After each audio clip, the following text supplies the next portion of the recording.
வந்துட்டு gen AI கத்துக்க போறதுக்கு முன்னாடி, இல்ல ஜென் ஏஐ கத்துக்கணும்னு முடிவு பண்ணதுக்கு அப்புறமா, நீங்க என்னென்னலாம் படிக்கணும்?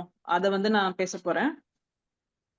ஸோ ஜென் ஏஐன்னும்போது, நான் ஒரு ஜென் ஏஐக்கு ஒரு புக் வாங்குறேன்னாலே, அதுல ஒரு 200 பக்கம் பார்த்தீங்கன்னா, டெப்ளாய்மென்ட் பத்தி தான் பேசியிருப்பாங்க.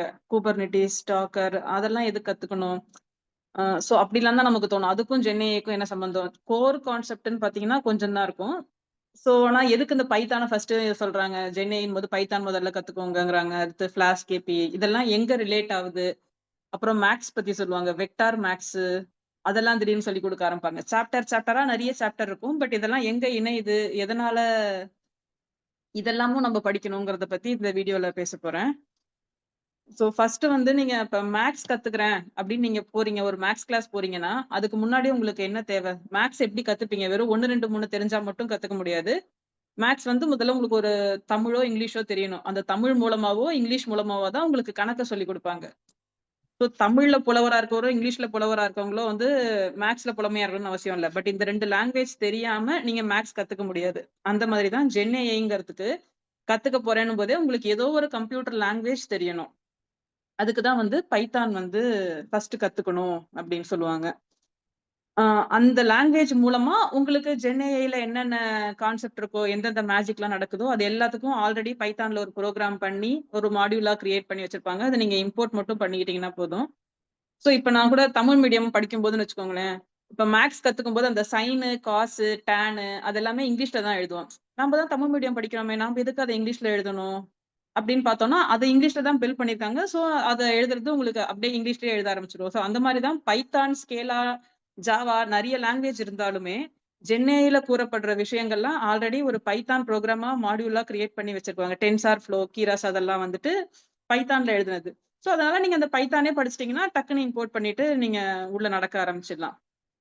அதுக்காக தான் ஃபர்ஸ்ட்டு பைத்தான் இல்லாட்டா ஸ்கேலா சொல்லுவாங்க. ஸ்கேலா கூட ரொம்ப ரேர் தான். பைத்தான் கத்துக்கிட்டீங்கன்னா, அதுல ஸ்பார்க் இம்ப்ளிமென்டேஷன் இன்னும் கொஞ்சம் ஃபாஸ்ட்டா பண்றதுக்கு, அந்த மாரி எல்லா மாடியூல் தேவையான மாடியூல்ஸ் மட்டும் தான். பாண்டாஸ், மேட்ப்ளாட்லிப் நெறைய நெறைய இருக்கிற மாரி தெரிஞ்சாலுமே, எல்லாத்துக்கும் அடிப்படை பைத்தான். பைத்தான் கத்துக்கிட்டீங்கன்னா, அதுலருந்து எல்லாத்தையும் அந்த மாடியூல்லாம் இம்போர்ட் பண்ணி நீங்க கிராஃப் போடலாம், இல்ல கணக்கு போடலாம், இல்ல அந்த மேட்ரிக்ஸ் பெருக்கறது, வகுக்கறது எல்லாமே நீங்க பண்ணலாம். ஃபர்ஸ்ட்டு பைத்தான் கத்துக்கணும்.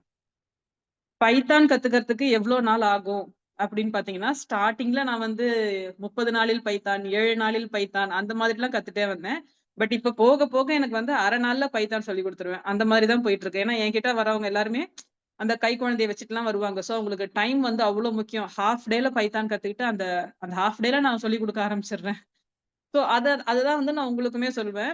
டைம் நெறைய இருக்குன்னா, இப்ப காலேஜ் படிக்கும்போது நான் அத 6 மாசத்துக்கு படிச்சுட்டு இருந்தேன். வெறும் ஃபங்ஷன்ஸ் மட்டுமே தனியா, லூப் மட்டுமே தனியா, கண்டிஷன்ஸ் லாஸ்ட்டா தான் மாடியூல்லாம் சொல்லிக் குடுப்பாங்க. இப்ப நான் சொல்லிக் குடுக்க ஆரம்பிச்சதுக்கு அப்புறமா, அந்த வரவங்க எல்லாமே ரொம்ப கைக்குழந்தைய வச்சுட்டு வராங்கல்ல. சோ அதனால எப்படி ஆரம்பிக்கிறேன்னா, எடுத்த உடனே பைத்தான்ல ஒரு பிரிண்ட் ஸ்டேட்மென்ட் போடுங்க. பிரிண்ட் உங்க பேரு. சோ அதுக்கப்புறமா ஈக்குவல் டூ அவங்க பேர போட்டு அத பிரிண்ட் பண்ணுங்க. சோ அப்ப வேரியபிள் கத்துப்பீங்க.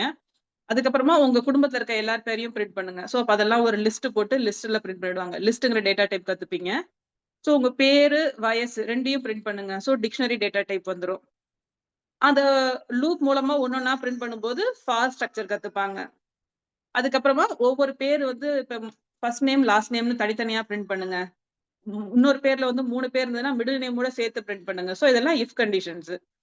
இஃப் கண்டிஷன்ஸ் முடிஞ்சிருச்சு. இஃப் கண்டிஷன் முடிஞ்ச உடனே நீங்க பண்ற வேலைய ஒரு ஃபங்ஷனுக்குள்ள அனுப்பிட்டு, அந்த ஃபங்ஷன கால் பண்ணி பிரிண்ட் பண்ணுங்க. சோ இப்ப ஃபங்ஷன்ஸும் முடிச்சுருவாங்க. இதெல்லாமே ஒரு 9லருந்து 11க்குள்ள முடிச்சுருவாங்க. ஃபங்ஷன்ஸ்க்கு அப்புறமா, இப்ப இதெல்லாம் ஒரு புரோகிராம் போட்டு சேவ் பண்ணியிருப்பாங்கல்ல. இதே மாரி இன்னொரு புது புரோகிராம் ஓப்பன் பண்ணுங்க. அதுக்குள்ள உங்க முன்னாடி புரோகிராம் இருக்கிற ஃபங்ஷன கால் பண்ணுங்க. அப்ப என்ன ஆ ஃப்ரம் உங்க புரோகிராம் நேம், இம்போர்ட் உங்க ஃபங்ஷன் நேம். அதுக்கப்புறம் வெறும் உங்க ஃபங்ஷன் நேம் மட்டும் குடுத்து கால் பண்ணீங்கன்னா, அது என்ன வேலையோ அத பண்ணி முடிச்சுரும். சோ மாடியூல் முடிச்சுருவாங்க. ஹால்ஃப் டே அவ்வளதான். இதுதான் வந்து பைத்தான். இதுல வந்துட்டு நீங்க வந்து ரொம்ப இழுக்கணும் அப்டின்னீங்கன்னா, அந்த ஸ்ட்ரிங் டேட்டா டைப் அது வந்து ஒரு 1/2 நாள் கத்துக் குடுக்கலாம். நான் ஃபர்ஸ்ட் ஆரம்பிக்கும்போது அப்படிதான். ஸ்ட்ரிங் டேட்டா டைப் அப்புறம் லிஸ்ட்ல வந்து அது பேர் என்ன? அ ஸ்லைசிங், டைசிங்ன்னுவாங்க. 10 லைன் அப்புறம் பின்னாடிலருந்து எடுக்கிறது. அப்புறம் 3 ஆர்குமென்ட் குடுத்து பண்றது. சோ இதெல்லாம் நான் வந்து ரொம்ப மனப்பாடம்லாம் பண்ணிட்டு இருப்பேன். இவ்ளோ ஸ்ட்ரிங் ஆப்பரேஷன் இருக்கு பைத்தான்ல. இவ்ளோ லிஸ்ட் ஆப்பரேஷன் இருக்கு. இவ்ளோ டிக்ட் ஆப்பரேஷன் இருக்கு. எனக்கு வந்து எப்படியாச்சும் சூப்பரா ஆயிடணும்னு ஆசை. அதனால அதெல்லாம் ரொம்ப மனப்பாடம்லாம் பண்ணிட்டு இருந்தேன். அதுக்கப்புறம் அதெல்லாம் தேவையே இல்ல. உங்களுக்கு அந்த 1/2 நாள்ல பைத்தான் படிக்கிறீங்கல்ல, அத வச்சு உங்களுக்கு எப்பப்ப தேவையோ, இப்ப நீங்க கேள்வி கேட்டாலே இந்த ஸ்ட்ரிங் எப்படி மாத்தணும்னா, எப்படி பண்ணணும்னா பைத்தான்ல கோடிங் குடுத்துருது. பட் உனக்கு அந்த பேசிக் தெரியணும். அந்த பேசிக் நீங்க 1/2 நாள்ல படிச்சுட்டு, நீங்க அதுக்கப்புறம் எவ்வளவு வேணா எக்ஸ்பேண்ட் பண்ணிட்டே போலாம் நீங்க. அப்ப லாஸ்ட்டா நம்ம என்ன பண்ணோம், அந்த ஹால்ஃப் டே செஷன் முடியும்போது, ஃப்ரம் உங்க புரோகிராம் நேம், இம்போர்ட் உங்க ஃபங்ஷன் நேம் குடுத்துட்டு, வெறும் ஃபங்ஷன் நேம் குடுத்தீங்கன்னா அழகா வேலை செய்யுது. இதே தான் நம்ம வந்து இந்த ஒரு கான்செப்ட் தான் நம்ம கடைசி வரைக்கும் எண்ட் டு எண்ட் 1/2 நாள்ல முடிச்சதுக்கு அப்புறமா, அதே மாரி தான் from math, import, SQRT square root குடுத்துட்டு, ஸ்கொயர் ரூட் குடுத்தீங்கன்னா, அது ஸ்கொயர் ரூட் எடுத்து குடுத்துருது. இது நமக்கு ஆரம்பத்துல சொல்லும்போது ஒரு மேஜிக் மாரி இருக்கும். ஓ! யாரோ ஒரு பெரிய அறிவாளி வந்து எழுதியிருக்காங்க போல. அதனால எஸ்கியூஆர்டின்னு குடுத்தா அது ஸ்கொயர் ரூட் எடுத்து குடுத்துருது. ஆனா நீங்க கத்துக்கிட்டு முடிக்கும்போது பார்த்தீங்கன்னா, நீங்க தான் அந்த அறிவாளி. நீங்க ஒரு புரோகிராம் எழுதியிருப்பீங்க. அதுல இருக்கிற ஃபங்ஷன கால் பண்ணா, அது என்ன பண்ணுமோ அத பண்ணி குடுத்துருது. அப்படின்னு உங்களுக்கே புரிய ஆரம்பிச்சுரும். சரியா? சோ இப்ப ஃபர்ஸ்ட் எடுத்த உடனே பைத்தானுக்கு உங்களுக்கு 1/2 நாள் போதும். இது நான் சொல்றது வந்து நீங்க பயங்கர பிஸியா இருக்கீங்க. உங்களுக்கு டைம் ரொம்ப முக்கியம் அப்படின்னும்போது, ஹால்ஃப் டேல முடிச்சிடுவீங்க. அடுத்து என்ன கத்துக் குடுப்பாங்கன்னா, இப்ப ஜென்ஏஐக்கு ஒரு புக் வாங்குனீங்கன்னா இப்படிதான் போகும். இல்ல ஜென்ஏஐன்னு ஒரு ஆன்லைன் கோர்ஸ் ஜாயின் பண்றீங்கன்னா, ஃபர்ஸ்ட் ஒரு 10 செஷன் அப்படியே நீங்க ஸ்கிப் பண்ணிடலாம். ஹால்ஃப் டேல பைத்தான் படிச்சிருப்பீங்க. அடுத்து டாக்கர் ஜென்கின்ஸ். இப்ப அது எப்படின்னா, இப்ப கணக்கு கத்துக் குடுக்குறாங்கன்னு வச்சுக்கோங்களேன். ஒரு கிளாஸ் போறீங்க. தமிழ் மூலமாவோ, இங்கிலீஷ் மூலமாவோ ஏதோ ஒரு லாங்குவேஜ் மூலமா நீங்க கணக்க நல்லா கத்துக்கிட்டீங்க. கணக்க கத்துக்கிட்டு என்ன பிரயோஜனம்? நீங்க வந்து பெரிய பெரிய எக்ஸாம்லாம் கிராக் பண்ணணும்ல. சோ, அந்த எக்ஸாம்க்குள்ள போகும்போது உங்கள வந்து அதுதான் வந்து புரொடக்ஷன் மைக்ரேஷன். நீங்க எல்லாமே ஜென்ஏஐ கத்துக்கிட்டு ஒரு ப்ரோகிராம் பில்ட் பண்ணிடுறீங்க. அத வந்து புரொடக்ஷன்க்குள்ள நீங்க அனுப்பணும். சோ, இப்ப நீங்க பரீட்சை எழுதுறேன்னு போய் உட்காரும்போது அந்த 3 மணி நேரம் அந்த புற சூழ்நிலையால உங்களோட மைண்ட் செட் எதுவுமே பாதிக்கப்படாம இருக்கணும். இப்ப நெறைய பேர் வந்து நல்லா படிச்சிருப்பாங்க. ஆனா டென்ஷன்ல உள்ள எக்ஸாம் போகும்போது ஏதோ டென்ஷன் பண்ணி விட்டுருவாங்க. நெறைய செக்கிங் நடக்கும். இல்ல இங்கேருந்து நம்ம ஊர்ல இருந்து வெளியூருக்கு பஸ்ல போய் இன்னொரு ஸ்கூல்ல உட்கார்ந்து எழுதுற மாரி இருக்கும். சோ இதெல்லாமே இதெல்லாமே நெறைய புற சூழ்நிலைகளால அவங்களோட திறமை பாதிக்கப்பட்டு பெர்ஃபார்ம் பண்ண முடியாம போகும்ல. அந்த விஷயத்த கம்ப்யூட்டர்ல நம்ம பண்ணக்கூடாதுங்கிறதுக்கு தான் அந்த டாக்கரு, ஜென்கின்ஸ் அதெல்லாமே. இப்ப நாம என்ன பண்ணுவாங்க, இப்ப நம்ம இங்கேருந்து இன்னொரு சென்டருக்கு போய் எழுதுறோம்னா, உடனே நம்ம மிஸ்ஸுங்கலாம் கூடவே வருவாங்க. +2லாம் நான் பெரிய ஸ்கூல்ல போய் எழுதுவேன். வேற ஒரு ஸ்கூல்ல உட்கார்ந்து பரீட்சை எழுதிட்டு வருவோம். சோ, அப்ப என்ன பண்ணுவாங்க, அந்த நம்ம நம்ம ஃபிரெண்ட்ஸ் நமக்கு எல்லாம் சேர்ந்து ஒரே கிளாஸ் ரூம், நம்ம டீச்சரு எல்லாருமே சேர்ந்து அந்த டாக்கர் மாரி அவங்கலாம். நம்மளோட மைண்ட் செட் பாதிக்கப்படாத அளவுக்கு இத எப்படி பண்ணணுங்கிறத முன்னாடியே சொல்லிக் குடுப்பாங்க. சோ, எப்படி பரீட்சையில நீங்க ஃபேஸ் பண்ணணும், தெரியாத கொஸ்டின் வந்தா என்ன பண்ணணும், இதுக்கெல்லாமும் உங்கள ட்ரெயின் பண்ணி அனுப்புவாங்கல்ல. அந்த மாரி ட்ரெய்னிங் தான் ஜென்ஏஐ படிக்கும்போது கடைசியான இந்த டாக்கர் டெப்ளாய்மென்ட், டாக்கரு, ஜென்கின்ஸ் அத பத்தி சொல்லிக் குடுத்துருவாங்க. சோ, இப்ப நீங்க மேத்ஸ் படிக்க போறேங்கிறது தான் ஜென்ஏஐன்னா, அது எந்த லாங்குவேஜ்ல படிக்கணும், அதுக்கு ஒரு பைத்தான் தேவ. அத படிச்சுட்டீங்க 1/2 நாள்ல.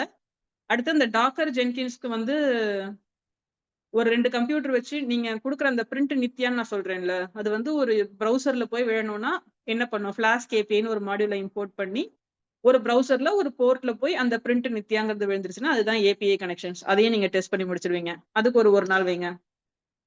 அடுத்து உங்க ஃப்ரெண்டோட கம்ப்யூட்டர்ல நீங்க குடுக்கறது வந்து போய் உட்காரணும். நீங்க டெவலப் பண்ண அந்த புரோகிராம் போய் உட்காரணும். அதுக்கு தான் அந்த டாக்கரும், ஜென்கின்ஸும் அதையும் ஒரு 2 நாள்ல பண்ணிடுவீங்க. சோ, இப்ப இந்த 2 செட்டப் இது எல்லாமே சேர்த்து ஒரு 1 வீக்ல முடிச்சிடலாம். நீங்க பயங்கர பிஸியா இருக்கீங்க. ஆனா ஜென்ஏஐக்குள்ள போணும்னு ஆசைப்படுறீங்கன்னா, இதெல்லாம் சேர்ந்து ஒரு 1 வீக்ல முடிச்சுடுவீங்க. இதுக்கு அப்புறமா தான் அடுத்து டேட்டாபேஸ். டேட்டாபேஸ் பத்தி சொல்ல மறந்துட்டேன். நீங்க இப்ப இப்ப நீங்க சின்ன வயசுலருந்து நம்ம டேட்டாவெல்லாம் எப்படி ஸ்டோர் பண்ணிட்டு வந்துட்டுருக்கோம். நம்ம ஏதாச்சும் ஒண்ணு கத்துக்கிறோம்னா, அந்த ஃபைல் எழுதுவோம். அப்புறம் என்ன அந்த டாக்குமெண்ட்ல டீச்சர்ட்ட சைன் வாங்குவோம். அது எல்லாமே ஃபைல் ஸ்டோரேஜ். நமக்கு என்ன தெரியுமோ அத ஒரு ஃபைல்ல போட்டு நம்ம டேட்டாவ வச்சுக்கிறோம். அதுக்கு பதிலா டேட்டாபேஸ்ன்னும்போது, ஆ டே MongoDB, Jason type of data அந்த மாரி நெறைய டேட்டாபேஸ் இருக்குல்ல. அதுக்கு ஒரே ஒரு லாங்குவேஜ் தெரிஞ்சு வச்சுக்கோங்க. ஏன்னா நீங்க மாடல் பில்ட் பண்ணிருவீங்க. அந்த மாடல் எங்கேருந்தோ டேட்டாவ எடுத்து ட்ரெயின் பண்ணிக்க போது. பிளஸ் உங்களுக்கு என்ன டேட்டா தேவையோ அத குடுக்க போது. சோ, இப்ப டேட்டாவ எடுக்கறதுக்கும், டேட்டாவ குடுக்கறதுக்கும் உங்களுக்கு ஒரு டேட்டாபேஸ் பத்தி தெரிஞ்சு வச்சிருக்கணும். இப்ப டேட்டா லேக்குன்னுலாம் சொல்லுவாங்க. அந்த பார்கெட் ஃபைல்ல போட்டுக்கலாம்.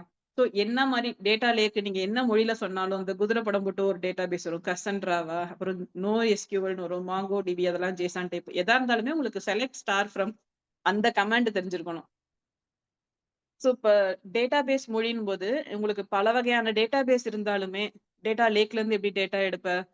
ஆ அந்த மாரி எத்தன வகையான டேட்டாபேஸ் இருந்தாலுமே, உங்களுக்கு தேவ 3 language. The data retrieval language, data control language. அத யார் யாரு எந்தெந்த இடத்துல கை வைக்கலாம், அந்த ஒரு மொழி. 3 டைப் ஆஃப் லாங்குவேஜ் இருக்கு. செலக்ட் கொரி ஒண்ணு, அப்புறம் கிரியேட் டேட்டாவையே கிரியேட் பண்றது இன்னொரு லாங்குவேஜ். அந்த 3 கமாண்ட்ஸ்க்குள்ள இருக்கிற எஸ்கியூஎல் கொரீஸ் மட்டும் நீங்க படிச்சிட்டீங்கனாலே, டேட்டாபேஸ் படிச்சிட்டீங்கன்னு அர்த்தம். சோ, இப்ப பைத்தானும் தெரியும், டேட்டாபேஸும் தெரியும், புரொடக்ஷன் மைக்ரேஷனுக்கு ஜென்கின்ஸ் பண்ண தெரியும். இனிமே இருக்கிறது தான் கோர் ஜென் ஏஐ. அந்த ஜென்ஏஐ படிக்கிறதுக்கு ஒரு சில மெக்கானிசம்ஸ்லாம் இருக்கு. அத மட்டும் நீங்க கொஞ்சம் கொஞ்சமா படிச்சீங்கன்னா போதும். இப்ப ஜெனரேட்டிவ்னா என்ன? ஏதோ ஒண்ணு புதுசா உருவாக்குறாங்க. அதுல ஏன் வந்து நம்பர் சேர மாட்டேங்குது? இப்ப நீங்க ஒரு டெக்ஸ்ட் குடுக்குறீங்கன்னு வச்சுக்கோங்களேன். ஒரு ஒரு ஃபைல் குடுக்குறீங்கன்னா, அந்த ஃபைல்ல இருக்கிற எல்லா வார்த்தையும் படிச்சு புரிஞ்சுகிட்டு, அதுவா புதுசா வார்த்தைகள கோர்த்து ஒண்ணு உருவாக்குச்சுன்னா, அதுதான் ஜெனரேட்டிவ். அப்படி உருவாக்கும்போது, அதுக்கு அர்த்தம் விளங்காம போலாம். அர்த்தம் புரியலாம். சோ, அர்த்தமுள்ள சொற்றொடர்களா எப்படி மாத்துறது? நெறைய சொற்கள் இருக்கு. அத அர்த்தமுள்ள சொற்றொடரா மாத்துனீங்கன்னா, உங்களுக்கு ஒரு புது சென்டென்ஸே உருவாகும். அப்ப வீடியோ, ஆடியோ அடுத்து 2வது டேட்டா டைப். இப்ப நான் சொல்றது வெறும் டெக்ஸ்ட் டேட்டா டைப்பு. ஜென்ஏஐ பொறுத்தவரைக்கும் 3 டேட்டா டைப் தான். இப்ப பைத்தான பொறுத்தவரைக்கும் எத்தன data type? List, string, set, integer அந்த மாரி நெறைய டேட்டா டைப் இருக்கு. ஸோ ஜென்ஏஐ பொறுத்தவரைக்கும் 3 data type. Text data type, video, audio அவ்வளதான். ஸோ வீடியோ ஃபைல்ஸா நெறைய குடுத்து டெக்ஸ்ட் பண்ணீங்கன்னா, அதுவா ஒரு புது வீடியோக்கு உருவாக்கும். அந்த வீடியோல வந்து அர்த்தம் இருக்கலாம், இல்லாம போலாம். இல்ல பிக்சல் மங்கியிருக்கலாம். ஏதோ ஒண்ணு. ஆனா ஒரு வீடியோவ உருவாக்கி குடுத்துரும். ஸோ அதுல நம்ம கத்துக்க வேண்டியது எப்பவுமே நம்ம கிட்ட கையில வர்றது டெக்ஸ்ட் டேட்டா மட்டும் தான் வரும். உங்கள உருவாக்க சொல்றது டெக்ஸ்ட் டேட்டா. அந்த டெக்ஸ்ட்ட நீங்க வந்து எப்படி மாடலுக்கு ட்ரெயின் பண்ண நம்பரா மாத்தி அனுப்புறீங்க. அதுதான் வந்து டோக்கனைசேஷன்னுவாங்க. ஆ அந்த டோக்கனைசேஷனுக்கு நெறைய மெத்தட்ஸ் இருக்கு. இப்ப நான் சொல்றது பூராவுமே ஜென்ஏஐ கான்செப்ட் தான். ஜென்ஏஐ கான்செப்ட்ல நீங்க எந்த டேட்டா டைப் பத்தியும் கவலைப்படாதீங்க. ஜென்ஏஐல நீங்க புலி ஆகணும்னு நெனச்சீங்கன்னா, டெக்ஸ்ட் டேட்டா டைப் மட்டும் எடுத்துக்கோங்க. அத மட்டுமே நீங்க ப்ராசஸ் பண்ணி, நீங்க ஒரு சென்டென்ஸ உருவாக்குறதுக்கான மாடல கிரியேட் பண்ணுங்க. ஆ அந்த டெக்ஸ்ட்ட எப்படி நம்பரா மாத்தப் போறோம்? இப்ப ஒரு சின்ன ஒரு ஒரு ஃபைல் இருக்குன்னு வச்சுக்கோங்களேன். ஒரு நோட்பேட் இருக்கு. அதுல 10 வரிகள் இருக்கு. ஒவ்வொரு வரியிலயும் மொத்தம் எத்தன வார்த்தை இருக்கு. ஸோ, அத்தன நம்பர் ஆஃப் வெக்டர வந்து உருவாக்கிட்டு, அதுல அந்த நம்பர பொறுத்து இதுக்கு வந்து நெறைய மெத்தட் இருக்கு. இப்ப ஸ்கேலார், வெக்டார், டென்சார். ஜென்ஏஐக்குள்ள போகும்போது நீங்க ஃபர்ஸ்ட் படிக்க வேண்டியது டென்சார் ஃப்ளோ. டென்சார் ஃப்ளோக்கு ஈக்வலன்ட்டா நெறைய மாடியூல் இருக்கு. நான் எதுக்கு டென்சார் ஃப்ளோன்னு சொல்றேன்னா, அந்த பேர்லயே உங்களுக்கு அதோட அர்த்தம் புரியிற மாரி இருக்கு. டென்சார் அப்படின்னு இருக்கு. ஸோ டென்சார்னா என்ன? ஃபர்ஸ்ட் மேத்ஸ் கத்துக்கும்போது எல்லாமே ஸ்கேலார் தான். 185 பிளஸ் 255 இஸ் ஈக்குவல் டூ என்ன? அது ஸ்கேலார். ஆ ஸ்கேலாரோட அடுத்த லெவல் வெக்டார். இந்த ஸ்கேலார்ல தான் நம்ம 1வதுலருந்து 5வது வரைக்கும் படிச்சுட்டு வருவோம். எண்களின் கூட்டல், கழித்தல், பெருக்கல், வகுத்தல் இது எல்லாருமே வந்து ஸ்கேலார் வேல்யூஸ். ஸோ 6வது போகும்போது தான் நம்ம வெக்டாருக்கு போவோம். வெக்டார்னா என்ன? 2 வேல்யூ சேர்றது. 1, 5 இப்ப 5ம் 7ம் ஒண்ணா? இல்ல. 5ம் 5ம் ஒண்ணா? 1. ஸோ இந்த மாரி ஸ்கேலார் வச்சு குடுக்கும்போது நீங்க ஈஸியா மேத்ஸ் போட்டுருவீங்க. 1, 5 இஸ் ஈக்குவல் டூ 2, 3யா? அப்படின்னு ஒரு கொஸ்டின் கேட்கறாங்கன்னு வச்சுக்கோங்களேன். அப்பதான் நீங்க வந்து ஒரு கிராஃப் போடுவீங்க. 1, 2ன்னும் போது எக்ஸ் அச்சு, ஒய் அச்சுன்னு போட்டு 1ம் அதுல 2வும் எங்க சேருதோ அங்க ஒரு புள்ளி வச்சு ஒரு கிராஃப். அதே மாரி 2, 3க்கு ஒரு கிராஃப். அதுதான் வந்து வெக்டர். ஸோ எப்ப வந்து ஒரு 2 எண்கள் சேர்ந்து ஒரு இதுக்குள்ள வருதோ, அது வெக்டர். அத கத்துக்கிறது தான் வந்து 7த்லருந்து நம்ம ஆரம்பிப்போம். 7த்லருந்து நம்ம வெக்டார் பத்தி ஆரம்பிப்போம். 10த் கிட்ட போகும்போது நம்ம என்ன பண்ணுவோம், அங்க தான் வெக்டார் மேத்ஸ் அப்டின்னுவாங்க. ஹையர் லெவல் வெக்டார் கணிதம்னு சொல்லுவோம்ல. வெக்டார் கணிதம்ங்கிறது இந்த எக்ஸ் அச்சு, ஒய் அச்சோட ஹையர் டைமென்ஷன் வெர்ஷன். ஆ வெக்டார் மேத்ஸ் தான் வந்து இப்ப நமக்கு ஜென்ஏஐக்குலாம் யூஸ்ஃபுல்லா இருக்கு. இப்ப ஒரு பெரிய சென்டென்ஸ் இருக்கு. அந்த சென்டென்ஸ்ல 10 வரி இருக்குன்னா, அந்த 10 வரிக்குமே 10 ஒரு சென்டென்ஸ் இருக்கு. அதுல 10 வார்த்தை இருக்குன்னா, 10 வார்த்தைக்கு 1, 2, 3ன்னு டோக்கன் குடுத்து, ஆ இப்ப நான் காஞ்சிபுரம் சென்று இங்கு வந்தேன் அப்படிங்கிறதுக்கு எல்லாத்துக்கும் ஒரு ஒரு வார்த்தை குடுத்து, அது ஒரு பெரிய சென்டென்ஸா ஒரு நம்பரா மாத்திருவாங்க. 1, 2, 3, 4, 5, 6 அந்த மாரி. ஸோ அது ஒரு வெக்டர். அந்த வெக்டர நீங்க எப்படி வந்து கணக்கு போட யூஸ் பண்ணுவீங்க? எல்லாமே கணக்கு தான் இல்லையா? 2 வார்த்தை கரெக்ட்டா இருக்கா? அப்படின்னு சொல்றது வந்து இப்ப ரஜினி, கமல்னு குடுத்தீங்கன்னா, அது ஈக்குவலன்ட் வார்த்தை. 2த்துக்குமான ரிலேஷன்ஷிப் ரொம்ப க்ளோஸ் அப்படின்னு சொல்லி நமக்கு ஒரு ரிசல்ட் குடுக்கும். அதே ரஜினி, சேக்குவாரான்னு குடுத்தீங்கன்னா, புகழ்பெற்ற நபர்கள் தான். ஆனா அவரு வந்து வேற துறை, இவரு வேற துறை. ஸோ எதிரெதிர்ல ஒரு வார்த்தை குடுக்கும். பிளஸ் எக்ஸ்ட்ரீம் ஆப்போசிட்ல குடுத்தீங்கன்னா, அதுக்கு அந்த மாதிரி அந்த வேர்ட்ஸ்க்கு உண்டான ரிலேஷன்ஷிப்லாம் எப்படி கண்டுபிடிக்குதுன்னா, எல்லாருமே இந்த மாரி மேத்ஸா மாத்தி தான் கண்டுபிடிக்குது. இப்போ ஒவ்வொரு வார்த்தைக்கும் ஒரு டோக்கன் குடுத்து, ஒரு சென்டென்ஸ ஒரு பெரிய வெக்டரா மாத்திருச்சு. அந்த வெக்டர்ல மொத்தம் எத்தன எலிமெண்ட்? ஒரு சென்டென்ஸ்ல 10 வார்த்தை இருக்குன்னா, அந்த வெக்டர்ல 10 எலிமெண்ட் இருக்கும். ஸோ, நமக்கு வந்து மேத்ஸ் 7த்ல என்ன படிச்சோம்? வெறும் அந்த கிராஃப் படிச்சோம். அதுல 2 எலிமெண்ட் தான் இருக்கும். 1, 2னா எக்ஸ், ஒய். ஆனா, இப்ப நாம உருவாக்குன அந்த சென்டென்ஸோட வெக்டரைசேஷன்ல எத்தன? 10 இருக்கு. ஸோ, இப்ப எக்ஸ், ஒய், இசட், ஏ, பி, சி, டின்ட்டு ஒரு 10 லெட்டர் போட்ட ஒரு அச்சு வச்சு நீங்க வந்து ஒரு கிராஃப் போட்டு, அதே மாரி இன்னொரு சென்டென்ஸ்க்கு அந்த 10 வார்த்தை போடுறத வந்து ஒரு கிராஃப் போடணும். ஸோ அத வந்து இன்னும் ஹையர் வெர்ஷனா தான் வெக்டார் மேக்ஸ்ன்னுவாங்க. ஜென்ஏஐ போகும்போதே நீங்க இதெல்லாம் பேசிக்கா படிச்சுக்கிட்டீங்கன்னா, அது எங்க யூஸ் ஆகுதுங்கிறதுக்காக சொல்றேன். இந்த மாரி ஃபர்ஸ்ட் ஒரு டெக்ஸ்ட்ட நீங்க வெக்டரா மாத்தும்போதே உங்களுக்கு இந்த வெக்டார் மேக்ஸ்லாம் வந்துரும். அடுத்த லெவல் டென்சார் அப்படிங்கிறது என்னன்னா, அ நெறைய வெக்டார் சேர்ந்தது தான் டென்சார். இப்ப நான் சொல்றது என்னன்னா, ஒரு பெரிய சென்டென்ஸ நீங்க ஒரு வெக்டரா மாத்திட்டீங்க. அத அழகா ரெப்ரசன்ட் பண்றீங்க வெக்டார் மேக்ஸ் மூலமா. டென்சார்ன்னும்போது ஒரு பெரிய கட்டுரை. ஒரு சென்டென்ஸ்ல 10 வார்த்தை இருக்கு. அந்த மாரி சென்டென்ஸும் ஒரு 50 சென்டென்ஸ் இருக்குன்னா, அதுதான் வந்து வெக்டார். அது டென்சார். சோ ஒரு பெரிய அணிகள்னு சொல்லுவாங்கல்ல. அணிகளின் பெருக்கல். நான் கூட அந்த 12வது படிக்கும்போது தான் நெனச்சேன். இந்த மாரி ஒரு நம்பர வந்து நம்ம எங்க யூஸ் பண்ண போறோம்? ஒரு பெரிய அடைப்புக்குறி இருக்கும். அதுக்குள்ள ஒரு சின்ன அடைப்புக்குறியா, அதுல நெறைய எண்கள் இருக்குமா? அதுக்கப்புறம் கீழ ஒரு மறுபடியும் அதே மாரி இன்னொரு 2வது லைன்ல மறுபடியும் நெறைய எண்கள் இருக்கும். 3வது லைன்ல நெறைய எண்கள் இருக்கும். இதெல்லாம் சேர்ந்து ஒரு எண்கள். இந்த அணிகள நீ வந்து பெருக்கணும்னு போது, நான் கண்டிப்பா நெனச்சேன் இதெல்லாம் நம்ம யூஸே பண்ண மாட்டோம். இப்படி ஏன் ஒரு நம்பர் வரப்போது? அ அத ஏன் அணின்னு சொல்றாங்க? அத ஏன் நம்ம வந்து இப்படி பெருக்கணும்? எதுக்காக வந்து ரோவையும், அடுத்த அணியில இருக்கிற காலமையும் பெருக்கணும்னு சொல்றாங்கல்ல. அது எல்லாத்துக்குமே வந்து நீங்க சூப்பரா அந்த மெஷின் லேர்னிங்ல தான் யூஸ் ஆகுது. அது வந்து ரொம்ப வருஷமா எவால்வ் ஆயிட்டு இருக்கு போல. இந்த மாரி ஒரு டேட்டா செட்டுக்காக அத நம்ம வந்து ஃபர்ஸ்ட்ல இருந்தே ட்ரெயின் பண்ணிட்டு இருக்காங்க நம்மள. ஆ அப்பதான் அதுதான் வந்து ஒரு மேட்ரிக்ஸ். அத வந்து மேத்ஸ்ல மேட்ரிக்ஸ்ன்னு சொல்லுவோம். டென்சார் அப்டின்னும் சொல்லலாம். ஸோ ஸ்கேலார்னா என்னன்னு தெரிஞ்சிருச்சு. வெக்டார்னா என்னன்னு தெரிஞ்சிருச்சு. இப்ப டென்சார்னா என்னன்னு தெரிஞ்சிருச்சு. அந்த ஒரு டென்சாரையும் இன்னொரு 2 அணிகளின் பெருக்கல் வந்து இப்டி தானே பெருக்குவோம். 7 மாரி பெருக்குவோம்ல. ஸோ இதெல்லாம் சேர்ந்து ஒரு பைத்தான்ல யாரோ ஒருத்தர் வந்து ஒரு புரோகிராம் எழுதி வச்சிருக்காரு. அந்த புரோகிராமோட பேரு தான். அந்த ஒரு நம்ம ஒரு நெறைய ஃபங்ஷன்ஸ் கொண்ட ஒரு புரோகிராம் எழுதுவோம்ல. அந்த புரோகிராமோட பேரு தான் டென்சார்ஃப்ளோ. ஸோ இப்ப நம்ம எப்ப வந்து ஒரு 2 மேட்ரிக்ஸ பெருக்கணும்னாலும், அந்த மாடியூல இம்போர்ட் பண்ணிக்கிட்டு, அதுக்கான ஃபங்ஷன இம்போர்ட் பண்ணிட்டு, நம்ம அத ஜஸ்ட் யூஸ் மட்டும் பண்ணிக்கிட்டீங்கன்னா போதும். ஸோ அதுக்கு தான் உங்கள ஃபர்ஸ்ட் பைத்தான் கத்துக்க சொன்னேன். ஏன்னா பைத்தான் கத்துக்கும்போது, இதெல்லாம் எப்படி உருவாக்கியிருப்பாங்க அப்படிங்கிறத நீங்களே உருவாக்கி பார்த்துடலாம். நீங்களே குட்டியா உங்களுக்கு ஏத்த மாரி ஒரு மாடியூல உருவாக்கி, அத இம்போர்ட் பண்ணி பார்த்துட்டீங்கன்னா, ஓ! இதுதான் இது கொஞ்சம் ஹையர் லெவல்ல பண்ணியிருக்காங்க போல, அப்படின்னு உங்களுக்கு புரிய ஆரம்பிச்சுரும். சோ, இப்ப அந்த டென்சார் பண்ணிட்டோம்ல. அடுத்து ஜென் ஏஐல கத்துக்க வேண்டியது, ஆ இத நீங்க உருவாக்கிட்டீங்க. அடுத்து வந்து எம்பெடிங்ன்னு சொல்லுவாங்க. எம்பெடிங்ன்னா என்ன? இதே தான் வெக்டர் தான் உருவாக்க போறாங்க. இப்ப நான் எப்படி ஒரு சென்டென்ஸ் அப்படியே ஒரு வெக்டரா மாத்துனேன். அடுத்து அந்த ஒரு சென்டென்ஸ ஒரு வெக்டர்னா, அந்த வெக்டர்ல இருக்க ஒவ்வொரு வார்த்தையும், இப்ப வந்து ஐ லவ் யூன்னு வச்சுக்கோங்களேன். ஐங்கிறது ஒரு வார்த்தை, லவ்ங்கிறது ஒரு வார்த்தை, யூங்கிறது ஒரு வார்த்தை. அது கூட வேண்டாம். வேற ஏதாச்சும் சொல்லலாம். இப்ப அ ஆப்பிரிக்கா காட்டில் சிங்கம் வாழ்கிறது. அப்படிங்கிறத ஒரு வெக்டரா மாத்திருவேன். ஆப்பிரிக்கா காட்டில் சிங்கம் வாழ்கிறது. 4. சோ, அப்ப 4 எலிமெண்ட் கொண்ட ஒரு வெக்டர் வந்துரும்.